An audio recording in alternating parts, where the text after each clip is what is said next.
Бисмиллах, вассалату вассаламу аля расулиллах, ва аля алихи ва асхабихи ва ман валя.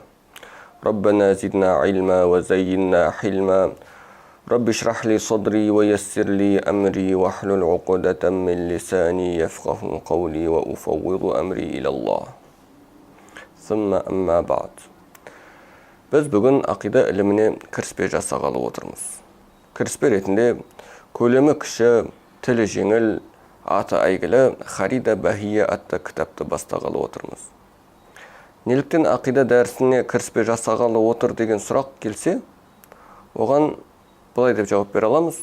Соңғы кездері ақида ілімі десе, ол тек талас-тартыс деген мағынамен ғана шектеліп қалған сияқты. Аслында ақида ілімінің шекарасы біраз кеңірек. Ақида тілдік мағынасы сенім деп аударылғанымен, ол белгілі бір діннің, белгілі бір ақида мектебінің сенімін түсіндіретін ілім. Біз ахли сунна вал жамаа ретінде және де оның негізгі екі қанаты Матуриди және де Аш'ари мектептеріне сүйенеміз. Қазақстан мұсылмандары діни басқармасының ұстанымы Матуриди мазхабы болғаннан кейін, біз Матуриди сеніміне көбірек тоқталатын боламыз. Харида Бахияның авторына кішкене тоқталсақ. Бұл кітаптың авторы әйгілі үлкен ғалым Абу Баракат Ахмад ибн Мухаммад ибн Ахмад әд-Дардир әл-Адави әл-Азхари әл-Малики әл-Халвати деген кісі. Бұл кісі 1127 жылы туылып, 1201 жылы қайтыс болған хижри жыл санауы бойынша. Бұл кісінің лақабындағы Әл-Халвати деген атау, ол кісінің Халвати тариқатының өкілі болғандығы үшін берілген. Халвати тариқатының ерекшелігі, оның өкілдері жеке отырып, өздерінің ғибадаттарын жасайтын болған, намаздарын оқитын, зікірлерін жасайтын, құрандарын оқитын болған. Өздеріменен жаратушы Раббы Аллаху Тааланың арасындағы сырға ешкімнің қол сұққанын қаламаған. Сол үшін үнемі жеке қалып ғибадаттарын жасайтын болған. Сол үшін де оларға Халвати деп атаған.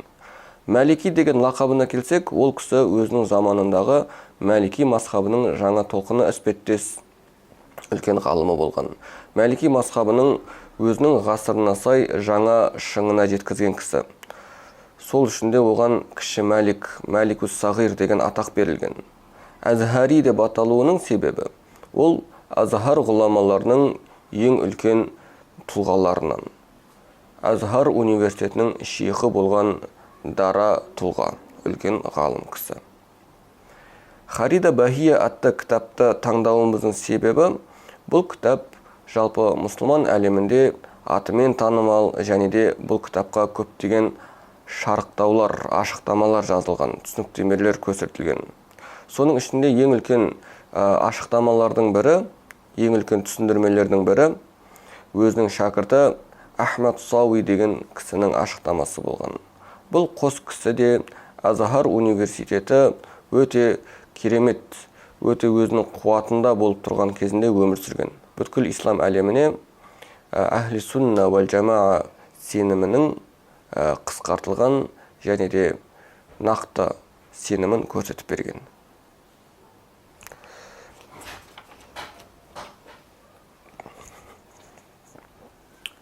Бұл кітаптың ерекшелігі, бұл кітап ахли сунна вал жамааның сенімінің негізгі тоқталу керек нәрселерінің барлығын көрсетіп берген. Жоғарыда атап өткеніміздей, ақида ілімі ол талас-тартыс емес. Ол белгілі бір мектептің ұстанымын, сенімін көрсетеді. Ал біз қазір ахли сунна вал жамаа мектебінің сеніміне тоқталатын боламыз. Кітаптың кіріспесінде Абу Баракат Ахмад Дардир рахмахулла былай дейді. Яқулу раджи рахматил қадири, ай Ахмадул машхуру биддардири. Алхамдулиллахил алийил вахиди, ал-алимил фардил ғанийил маджиди. Құдіретті Алланың мейірімін үміт қып, Дардир атпен танылған Ахмет айтты былай деп. Жалғыз, ғалым, мұқтажы жоқ бір ғана, болсын барлық мақтаумадық Аллаға.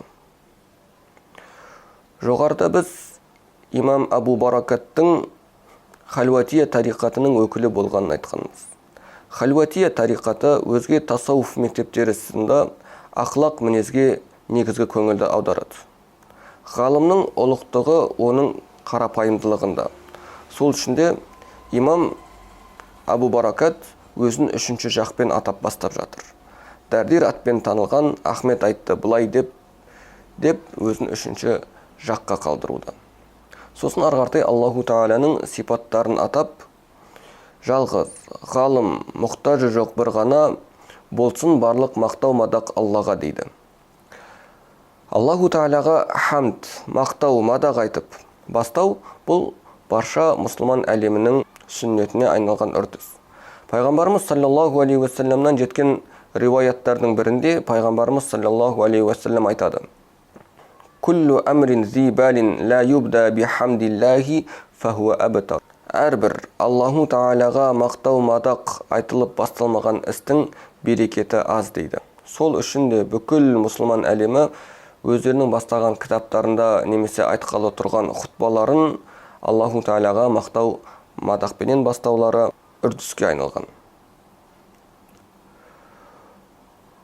وأفضل الصلاة والتسليم على النبي المصطفى الكريم وآله وصحبه الأطهار لا سيما رفيقه في الغار.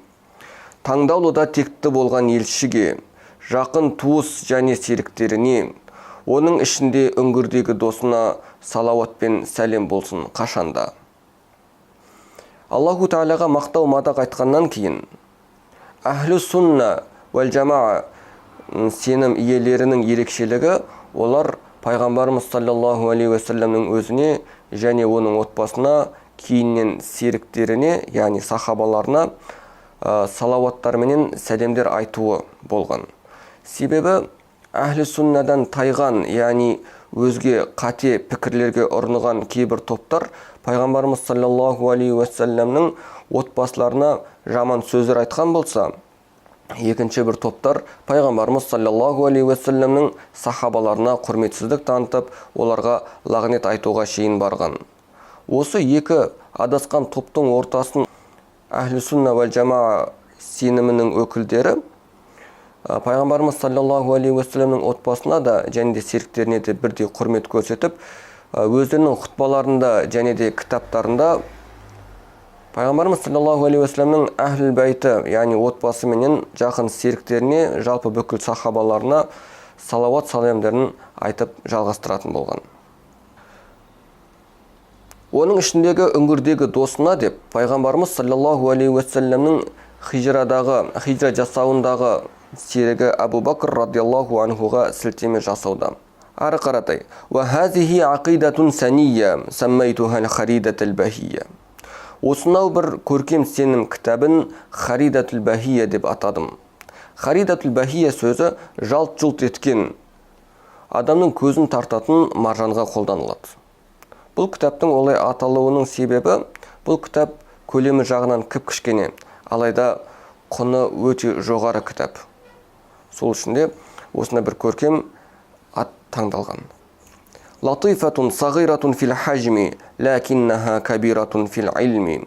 Такфика илман ин туридан тактафи, лианнаха бизубдатил фанни тақи. Көлемімен кіп-кішкене болғанмен, ілімінде зіл батпандай салмаға. Бұл туынды өз алдына бір ілім, бұл кітапша ақиданың қаймағы. Харида бахия кітабы кішігірім ғана кітап. Алайда бұл кітапты құнды қылатын нәрсе, онда ақиданың негізгі мәселелері толықтай жиналған. Кімде-кім ақида ілімімен танысқысы келсе, және де әхлі сунна вәл жамаа ақидасының негізгі ерекшеліктерін танығысы келсе, осы кітапты оқып, соныменен шектелсе болады. Кітап авторы кітаптың кіріспесінің соңында терең мағыналы керемет мынадай дұға жасайды. Валлаха арджу фи қабулил амали, ван нафа минха сумма ғафра залали. Ва Раббымыз, қабыл ет құлдың жазғанын, күнәсін кеш, пайдалы қыл амалын. Әмин.